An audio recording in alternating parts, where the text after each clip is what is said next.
Bonsoir et bienvenue dans ce 19-20 à la une dans l'actualité régionale. Une parenthèse enchantée pour 800 bénéficiaires de la banque alimentaire. Invités au parc animalier de Clères, enfants et parents ont déambulé dans ce cadre idyllique toute la journée. De quoi oublier les tracas du quotidien. Du football et une belle affiche cet après-midi au stade de Robert Diochon. Quevilly-Rouen Métropole recevait Bordeaux. Pas de vainqueur dans cette rencontre avec un score de 0-0. Le palais bénédictine de Fécamp sera-t-il sacré monument préféré des Normands? À vos votes. Vous avez jusqu'au 26 mai pour vous prononcer. L'édifice partage la course avec 2 autres monuments et a toutes ses chances de gagner et représenter notre région pour le concours national final.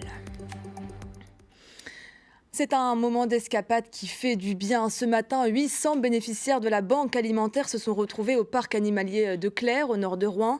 Une journée de solidarité avec de nombreuses animations pour oublier un quotidien parfois difficile. Victoire Panouillet et Olivier Flavien.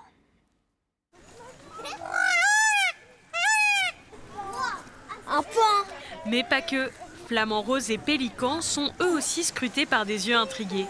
À la recherche des animaux du parc, ce sont 800 personnes défavorisées qui peuvent profiter de ce moment de découverte grâce à la banque alimentaire. Donner des aides alimentaires, c'est bien pour le quotidien, pour le vivre tous les jours. Mais je pense que les gens ont besoin, d'autant plus en étant précaires, d'une forme de vacances. Et pour eux, c'est une journée vraiment de parenthèse. Une parenthèse bucolique où photographie et curiosité s'entremêlent pour seulement 1 euro symbolique reversé à une association. Ça fait du bien d'échanger un peu d'air, de prendre l'air au lieu de s'enfermer. Ça nous permet aussi de faire des connaissances, de rencontrer d'autres personnes. C'est une sortie qu'on ne peut pas faire tous les jours, donc effectivement, j'aime pas pleurer, j'aime pas, mais quand on peut, être aidé, il faut saisir l'occasion et profiter en famille. Et ici, tout est fait pour que parents et enfants profitent. Pédaler pour avoir son smoothie, gagner des cadeaux. Merci mademoiselle. Je laisse choisir ton petit cadeau. Ou combattre comme un viking. On est un peu tous là pour se faire plaisir, pour passer un bon moment avec les enfants, puis pour faire du social avec tous les petits êtres qui sont là et puis qui repartent avec des étoiles dans les yeux et en espérant pas trop de bleu non plus.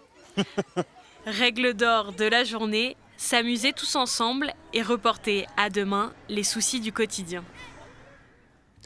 L'actualité, c'est aussi ces scientifiques et militants en garde à vue après avoir bloqué le pont mobile du Havre hier après-midi. Ils protestaient contre l'installation prochaine d'un terminal méthanier par Total Energy, un projet qu'ils jugent dangereux pour le climat. Au total, 18 personnes ont été interpellées. Elles sont au commissariat du Havre. C'est l'heure de votre résumé de l'actualité normande de cette semaine. 3 minutes pour tout rattraper. Le récit est signé Marie-Charlotte Duluc. L'actu de la semaine, c'est la mobilisation des militants opposés à la construction de l'A133 à 134, le futur contournement est de Rouen. Rassemblés sur la commune de Léry pour le festival des bâtons dans les routes le week-end dernier, les organisateurs dénoncent l'impact écologique majeur du projet. Et pour freiner l'avancée, ils sont passés aux travaux pratiques, comme avec ces clous plantés sur ces arbres ou ces marquages pour brouiller les pistes. Le parquet a été saisi par le préfet de l'Eure en vue de poursuites judiciaires. En bref, le tribunal administratif de Caen a donné raison à l'association One Voice et suspendu l'arrêté qui autorisait le déterrage des blaireaux au printemps. Les chasseurs devront donc attendre septembre et l'ouverture officielle de la saison pour réguler leur population. Les liniculteurs sont inquiets entre Neuchâtel-en-Bray et Aumale. Les insectes mettent en péril les cultures qui peinent à pousser. Il y a des pertes de l'ordre de 40 à 60% de pieds. Certaines vont jusqu'à devoir ressemer. La fibre, elle, n'a plus que quelques semaines pour croître jusqu'à la floraison fin juin. Moins d'1 an après l'épisode de sécheresse de l'été dernier, 9 communes de la Seine-Maritime ont été classées en état de catastrophe naturelle.